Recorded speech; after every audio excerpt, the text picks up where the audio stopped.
Dans ce cours, nous allons voir qu'est-ce que al-isti'adha, pourquoi il est primordial de réciter cette formule avant de lire, mémoriser ou réviser le Coran, et comment prononcer correctement al-isti'adha.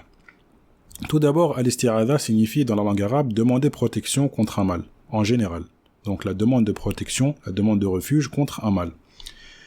Lorsqu'on parle de l'isti'adha dans la religion, dans le Coran et dans les autres actes d'adoration, eh bien c'est une demande de protection faite à Allah subhanahu wa ta'ala contre le mal du shaytan, contre le mal du Satan maudit. Donc lorsqu'on dit A'udhu billahi minash shaytanir rajim, cela signifie je demande protection à Allah contre le Satan maudit, c'est-à-dire contre son mal, contre ses mauvaises insufflations, contre tout ce qui peut être nuisible du shaytan. Al-isti'adha doit être prononcé lorsque l'on souhaite débuter la lecture du Coran, mais également la mémorisation ou bien la révision du Coran. Et ceci est un ordre divin, car Allah Ta'ala dit lui-même dans le Coran, dans la sourate An-Nahl, les abeilles, فَإِذَا قَرَأْتَ الْقُرْآنَ فَاسْتَعِذْ بِاللَّهِ مِنَ الشَّيْطَانِ الرَّجِيمِ. Lorsque tu lis le Coran, demande protection à Allah contre le Satan maudit. Donc ici le sens du verset c'est lorsque tu souhaites lire le Coran, comme l'ont expliqué les savants du tafsir, donc de l'exégèse du Coran. Donc lorsque l'on souhaite réciter, lorsque l'on souhaite lire le Coran, on doit demander protection à Allah contre le shaitan, et ceci afin que notre lecture, notre mémorisation ou bien notre révision du Coran nous soit bénéfique, afin qu'on en tire tous les profits, afin que l'on soit concentré dans notre lecture du Coran, et afin qu'Allah Ta'ala nous facilite également notre lecture et notre mémorisation ainsi que notre révision du Coran. Donc tous ces sens-là sont présents dans la demande de protection à Allah Ta'ala contre le shaitan. La finalité c'est de pouvoir profiter pleinement de notre lecture du Coran, pouvoir méditer sur les versets d'Allah subhanahu wa ta'ala, pouvoir avoir une bonne compréhension du Coran. Maintenant, nous allons voir comment réciter correctement al-isti'adha. Quelle est la bonne manière de réciter cette formule? Et nous allons la répéter ensemble, puis nous allons la décortiquer mot par mot afin de pouvoir bien comprendre la prononciation et afin de pouvoir bien percevoir la prononciation de chacune des particules de cette formule-là. Et ainsi, nous allons voir également quelles sont les erreurs fréquentes à éviter lorsque l'on prononce cette formule. A'udhu billahi minash shaytanir rajim. Donc voilà comment nous devons prononcer al-isti'adha. Il faut bien articuler, il faut bien prononcer chaque lettre, il faut que chaque lettre soit bien apparente et il faut donner à chaque lettre son temps. A'udhu billahi minash shaytanir rajim.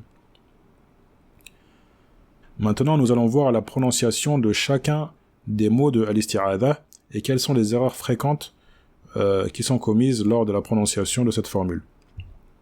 Tout d'abord, donc le premier mot c'est a'udhu.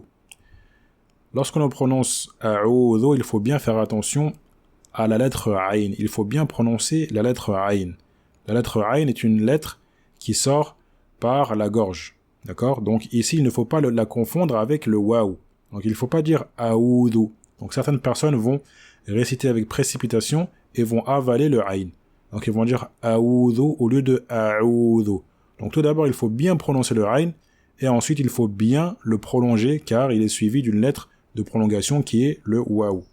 Ensuite, nous avons la lettre dhal. La lettre dhal sort par le contact de l'extrémité de la langue avec l'extrémité des incisives supérieures. Donc, on sort le bout de la langue lorsqu'on prononce le dhal.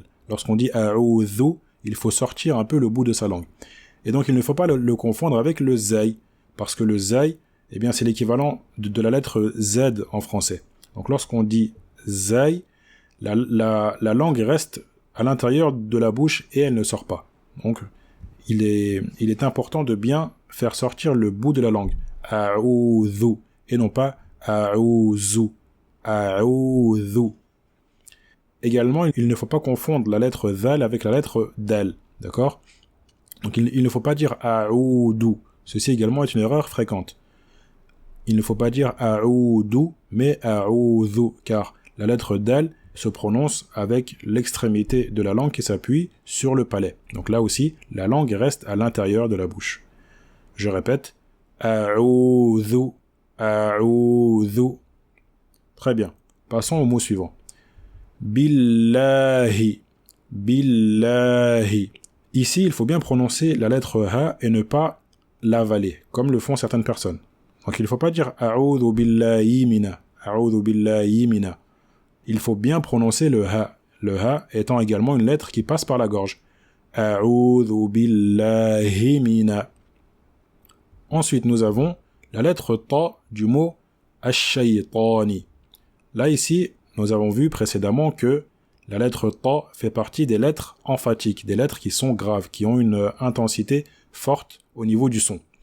Donc ici, lorsque on ne prononce pas bien le ta, c'est-à-dire que lorsqu'on ne l'emphatise pas bien, eh bien cela va ressembler à un ta. Et donc, on va changer la lettre, ce qui change complètement le mot. Donc, c'est pas ash-shaytani, mais ash-shaytani. Ash-shaytani. Donc, il y a une grosse différence entre ash-shaytani et ash-shaytani. Donc, il faut bien que le ta soit emphatisé, soit grave. Je répète. A'udhu billahi minash shaytani. Minash shaytani. Très bien. Nous avons également, dans le prochain mot, la lettre jim, du mot ar-rajim.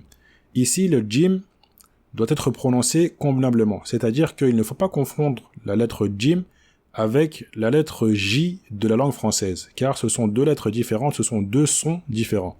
Lorsqu'on prononce le jim dans la langue arabe, il y a comme une petite pression sur la lettre, contrairement au j de la langue française. Donc, il faut dire minash shaytanir rajim. C'est comme si on avait un petit del juste avant. Minash shaytanir rajim. Et non pas minash shaytanir rajim. D'accord, il faut un peu appuyer dessus. Donc c'est une caractéristique qui fait partie de la lettre jim. Minash shaytanir rajim. Et enfin, dernière remarque, la lettre mim. La lettre mim en fin de mot, donc à la fin du mot ar-rajim. Ici, il ne faut pas trop exagérer dans la prononciation de cette lettre-là. Il ne faut pas trop l'allonger. Donc, il ne faut pas dire ar-rajim comme le font certaines personnes. Mais il faut lui donner un temps intermédiaire.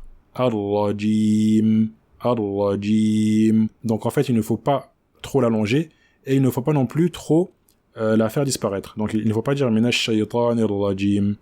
Mais il faut lui donner un temps intermédiaire. Minash shaytanir rajim. Ar-rajim. Répétons encore une fois al-isti'adha entièrement. A'udhu billahi minash shaytanir rajim. Il est maintenant temps de vous exercer à la bonne prononciation de l'isti'adha. Vous trouverez dans les ressources du cours un exercice sous forme de vidéo dans lequel je prononce, donc je lis al-isti'adha mot à mot en vous laissant le temps de répéter après moi. Ceci afin que vous puissiez vous exercer au mieux et que vous puissiez corriger plus facilement votre prononciation de al-isti'adha. Et ceci sera valable pour tous les autres cours. Donc la bonne prononciation du Coran se fait par la répétition, par l'entraînement. Par l'entraînement, donc il faut répéter, il faut s'exercer tout en demandant à Allah subhanahu wa ta'ala qu'il nous facilite la bonne prononciation de son livre, qu'il nous accorde la sincérité dans cette adoration et qu'il fasse de nous des gens du Coran, ceux qui sont les plus rapprochés d'Allah subhanahu wa ta'ala. Barakallahu fikum et on se retrouve dans le prochain cours.